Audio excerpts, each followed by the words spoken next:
ఎప్పుడు పడితే వెళ్ళాడు కొనుక్కోడానికి, ఎంత పడుతుందో కొనుక్కున్నాడు. అయినా సరే వెస్టేజ్ ఎంత మంచిది అంటే క్రమశిక్షణ లేనోడు కూడా కొంచెం ఆశ చూపించాలని ఈ ఆఫర్ ఇస్తున్నారండి. అంటే ఈ ఆఫర్ గురించి అర్థమైందండి. రీటైల్ ఆఫర్ ఎప్పుడు కొనాలి చెప్పాలి మీరు. మరి మీరు నాకు 20 నిమిషాలే టైము, ఈ 20 నిమిషాల్లో మనం వెళ్ళిపోవాలి బయటికి, ఓకేనండి. ఈ 20 నిమిషాలు అప్డేట్ చేస్తే అయిపోతుంది. ఎప్పుడు కొనాలి రీటైల్ ఆఫర్, ఎంత కొనాలి? వేస్టేజ్ లో రెండో ఆఫర్ చూపిస్తాను. ఈ ఆఫర్ పేరు ఏంటి అంటే రీపర్చేజ్ ఆఫర్ అంటారు. రీపర్చేజ్ అంటే ప్రతి నెల కొనేదాన్ని రీపర్చేజ్ అంటారు.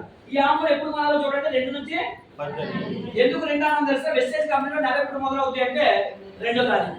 2 నుంచి 18 మధ్యలో కొనుక్కుంటే ఈ 20తో పాటు ఇంకొక 10 ఎక్స్ట్రా ఇస్తున్నారు. మొత్తం ఎంత వచ్చింది 30%. అంటే దీనికి మినిమం 1000 అయినా కొనాలి.